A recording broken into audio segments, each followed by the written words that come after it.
넓은 벌 동쪽 끝으로 옛 이야기 지줄대는 그런 특별한 마을이 있습니다.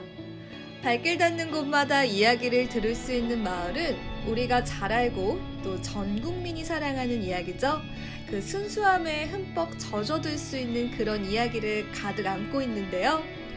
수숫단과 소년소녀. 자, 이제 어떤 이야기인지 다들 아시겠죠? 네, 맞습니다. 이것은 소설 소나기를 만날 수 있는 마을인데요. 작가인 황순원 선생님을 기리는 문학관과 또 소나기를 비롯해서 황순원 선생님의 소설 속 장면을 재현한 산책 코스까지 마련이 되어 있습니다.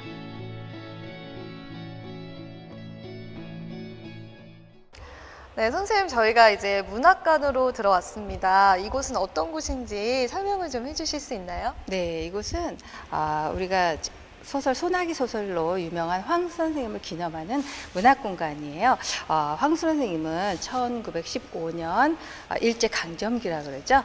평안남도 대동군에서 태어나셨어요. 정주에 오산중학교를 6개월 정도 다니셨대요. 근데 좀 몸이 좀 불편하셔가지고 숭실중학교로 전학을 가셔서 거기를 졸업을 하셨고요. 일본에 유학을 가시게 됩니다. 와세다 대학교 영문과를 나오셨고요. 근데 우리가 알기로는 국문학자이세요. 그죠? 네. 그것도 선생님도 사연이 있어요. 선생님의 나름의 소신이 있으셔서 국문학자의 길로 가신 거고요. 선생님은 1957년도에 경희대학교로 자리를 옮기신 거예요.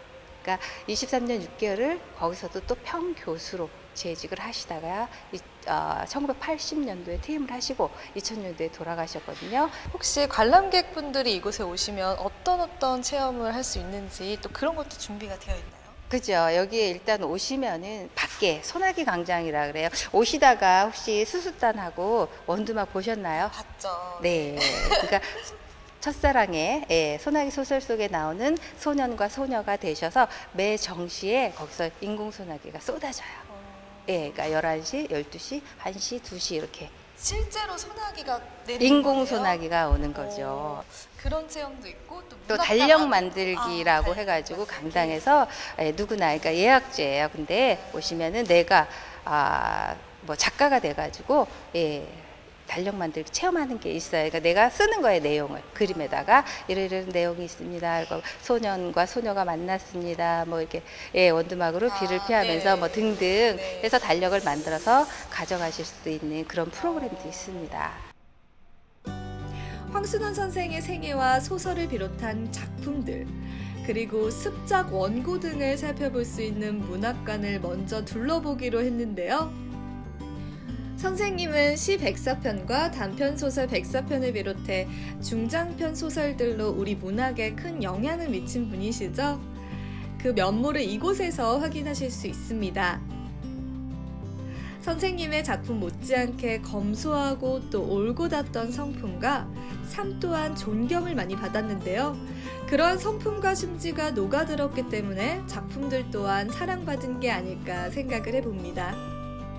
전시실에는 선생님이 살아생전 사용하던 다양한 유품들이 정갈하게 전시가 되어 있는데요. 손때 묻어 오래됐지만 그래서 더 물건주인의 성품을 확연히 보여주는 유품들과 선생님의 작품이 어딘지 닮은 듯 싶습니다.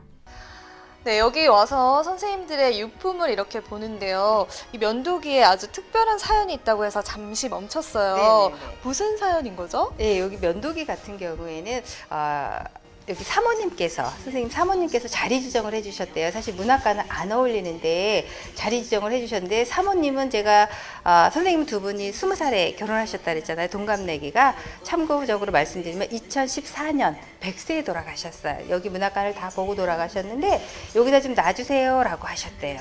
이유는 요 두 개의 면도기가 황 선생님 19살부터 2000년도 돌아가셨을 때까지 쓰셨던 면도기예요. 요즘 아이들, 청소년들한테 좀 귀감이 되라고 하시는 것 같아요. 네. 그래서 그러니까 한 물건을 오래 그죠? 사용을 하는 이런 정신을 좀 본받았으면 좋겠다. 네네. 선생님은 그러니까 작품 속으로도 절제된 모습을 많이 보여주셨어요. 근데 몸소 당신도 이런 절제된 생활을, 전략하시는 생활이 습관화되신 거죠. 전시관에서는 시인으로 출발해 장편소설로 이어진 작품 세계를 연대별로 살펴볼 수 있는데요. 격동의 시대를 거치면서 그 시대를 살아간 사람들의 삶을 담기도 하고 또 그 이후에는 인간 존재의 근원적인 의미를 탐색하며 작품 활동을 이어갔던 궤적을 쫓아가는 문학 산책이 이어집니다. 자필원고에서는 몇 번이고 고쳐 쓴 흔적에서 작가의 고뇌와 애정을 확인할 수 있습니다.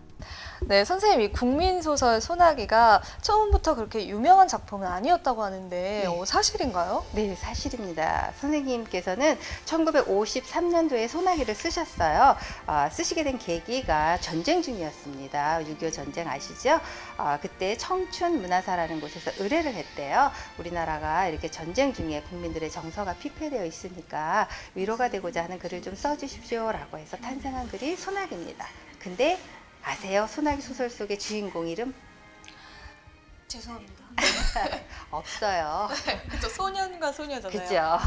근데 되게 황 선생님은 좀 미래를 보신 것 같아요. 저희한테 힐링을 줄 수 있는, 왜냐하면 백발의 어르신들도 오시면 제가 소년과 소녀세요 라고 말씀을 드리면 다 좋아하세요. 웃으세요. 예, 근데 사실 소나기 소설은 그 당시에 안 알려졌습니다. 1959년도에 번역 작가 유희상 씨가 번역을 해요. 그래서 영국의 엔카운터지의 번역 단편 콩쿠르에 출품을 합니다. 거기서 입선을 하게 돼요. 예, 그래서 그 다음 이듬해 우리나라 중앙일간지에 대해서 특필이 됐습니다. 상 받은 내용이. 예, 그래서 1965년도부터 교과서에 실리게 되는 계기가 된 겁니다. 네. 정말 특별한 사연이 있는 소나기. 그죠. 네. 네.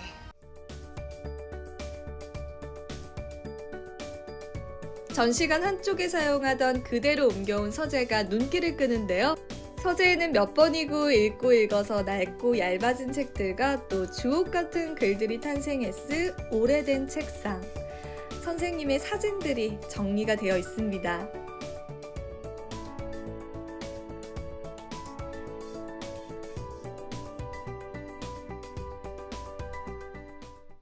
여기 서재도 있네요, 선생님. 네네.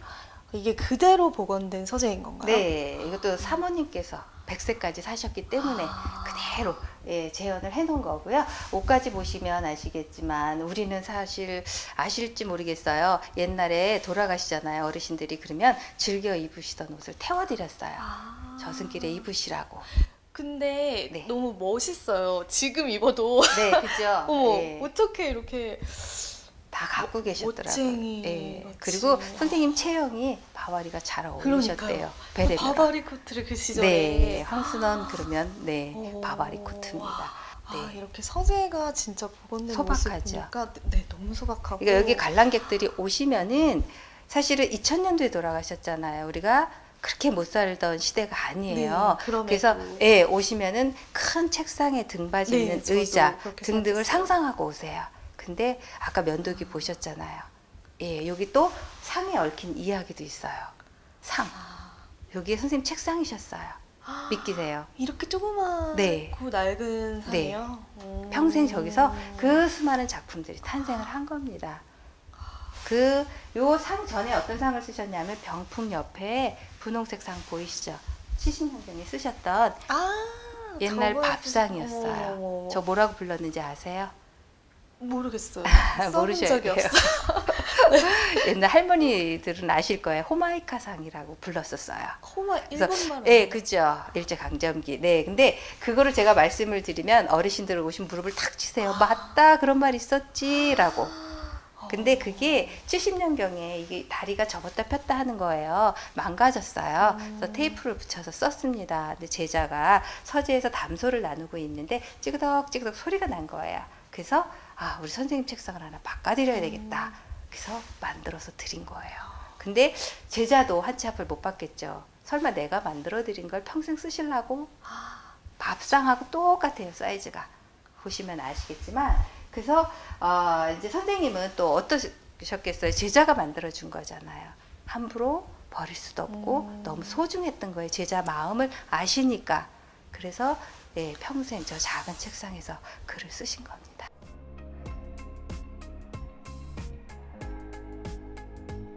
순수와 절제의 미학, 함축성과 완결성의 미학으로 이야기하는 선생님의 작품들. 전시관에서 그 소설들을 살펴볼 수 있었는데요. 소설 속 장면들을 재현해 놓아서 소설의 내용들을 요약해 놓은 설명과 함께 좀 더 생생하게 그 이야기를 만나보실 수 있습니다.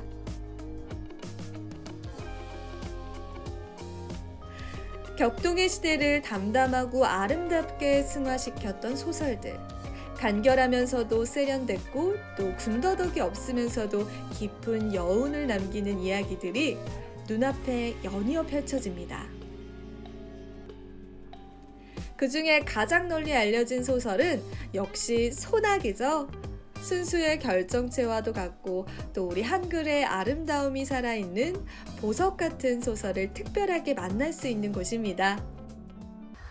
네, 이곳은 황순원 선생님의 작품 세계를 또 볼 수 있는 곳이라고 하는데 여기 보면 이것들이 다 선생님의 작품인가요? 그렇죠. 여기에는 시가 지금 전시되어 있는데요. 아까 제가 이 나의 꿈에 대해서는 17살에 등단하셨던 시라고 말씀을 드렸고요. 2년 후에 또 작품을 발표를 하셨는데 일본에서 발표를 하신 거예요. 방가라는 시집에다 발표를 하셨는데 사실은 그 당시 일제강점기라 그랬잖아요. 그래서 조선 총독부라는 곳에서 검열을 맡으셔야 돼요.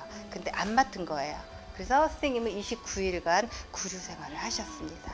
근데 이 내용을 보시면 이것 또한 독립을 뜻하는, 그러니까 늘 갈망하는 거죠, 독립을. 지금 생각하면 우리가 1945년도에 독립이 되지, 해방이 되지라는 생각을 하잖아요. 지나간 과거니까. 근데 그 당시에는 언제 될지 모르잖아요. 네, 그래서 요 내용 두 개를 보시면은 독립을 뜻하는 그런 내용이고요.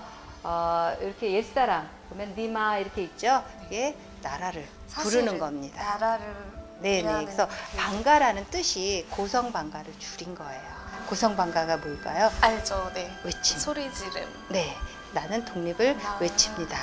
예, 그래서 그 시집에다가 발표를 하신 겁니다. 네.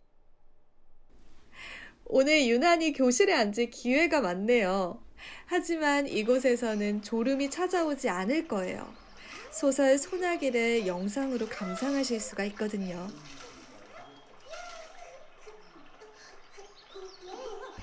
선생님, 여기 이렇게 산책길이 쭉 마련이 돼 있어요. 네. 혹시 이 길을 걸으면은 또 저희가 느낄 수 있는 것들이 있을까요? 그렇죠. 일단 여기 건물 오른쪽에 지금 여기 보시는 선생님 묘가 있어요. 그죠? 바로 묘를 참배를 초입에 하고 묘에서 묘 앞에서 인사를 드리고 선생님 이제 천안에서 모시고 왔습니다. 그래서 사모님하고 같이 여기 영면에 계시는데 그 옆으로 해서 산책길은 황 선생님의 작품.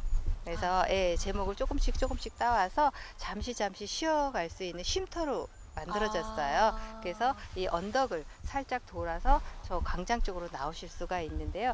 여기도 또 이 봄, 여름, 가을, 겨울을 느끼실 수 있는 그런 산책길이 되겠습니다. 그렇게 언덕이거나 이러진 않고요. 예. 그럼 쉬어갈 수 있는 그런 코너로 마련된 네, 스스단도 산책길도. 있고 송아지도 있고 네, 그런 산책길이 마련되어 있습니다. 네. 네. 봄, 여름, 가을, 겨울을 한껏 만끽하면서 이 산책길을 걷는 것도 굉장히 좋을 것 같습니다. 네, 이렇게 달력 만들기 체험을 하러 왔는데요. 바로 여기에 제가 저만의 스토리를 써서 문학 작품을 또 만들 수 있다고 하는데 맞나요, 선생님? 네, 맞습니다. 저희가 그 소나기에 나오는 주요 대목을 그림화를 해가지고 12컷을 만들었습니다. 그래갖고 우리가 달력을 만드는데 거기에 그러니까 저희가 처음에 이제 학생들한테는 이렇게 그 스토리를 한번 일련적으로 해가지고 알려주지만 그걸 토대로 해서 자기만의 글로써 표현을 하고 자기가 그 순서도 맞추면서 자기만의 달력을 만드는 겁니다. 그럼 제가요, 한번 여기 있는 도구들을 가지고 창작 활동을 오랜만에 해보도록 하겠습니다. 네, 옆에서 도와주세요. 네. 만들어 볼까요? 천천히 한번 해보세요. 네, 천천히 한번 해볼게요. 네. 이게 처음 징검다리를 건너는. 네네. 우리가 보통 징검다리에서 그 소년이 쭈빗쭈빗하고 있다가 돌덩이를 던지면서 서로가 이제 인지하게 되잖아요. 그리고 나서 소녀가 잠시 없었을 때 그 소녀가 했던 행동을 개울가에서 징검다리에서 또 하는 모습에서 그 소녀가 다가온 모습입니다. 네. 그럼 전 여기다가 말풍선을 해도 되죠. 야, 뭐 해? 이렇게 해서 자유롭게. 자유롭게. 창의력을 한껏 발휘해봤는데요. 짧은 문장 하나도 결코 쉽지가 않더라고요. 생각하면 할수록 소설가들이 정말 존경스러워지는 시간입니다. 그래서 이게 좀 슬프잖아요, 결말이. 네. 이거 결말을 어떻게 할까? 이제 마지막 장에 왔는데 소녀가 안타깝게 죽음을 맞이했잖아요, 그쵸? 네, 맞습니다. 그리고 소녀를 소년이 그리워하고 있어요. 뻔하다 생각하면 뻔할 이렇게. 것이고. 여기 시를 적어볼게요. 나의 첫사랑. 한 순간의 꿈. 한순간의 꿈. 영원한 기억. 괜찮죠? 네, 괜찮습니다. 영원한 기억. 마음이 또 아프다. 나의 첫사랑. 한순간의 꿈. 영원한 기억. 네. 이렇게 저만의 소나기 네, 완성. 맞습니다. 근데 완성은 이걸 추려서 순서를 맞춰서 네. 네, 이걸로 정리하시면 네, 정리해볼게요. 네, 순서는 알아서. 오, 네. 근데 이게 달력 내가 쓰는 거구나. 네네, 맞습니다. 제가? 그래서 여기 보면은 그죠? 빨간 날짜 표시도 없잖아요. 그렇네요. 그러니까 좋아요. 자유롭게 편집하세요. 편집할게요. 월별로 편집해서 스프링을 끼우면 완성! 이 프로그램은 단체 관람으로 찾을 경우 체험이 또 가능하다고 하니까요. 꼭 기억하세요. 그럼 저의 완성된 달력을 공개합니다. 그래가지고 저만의 소나기 달력 완성입니다. 완성!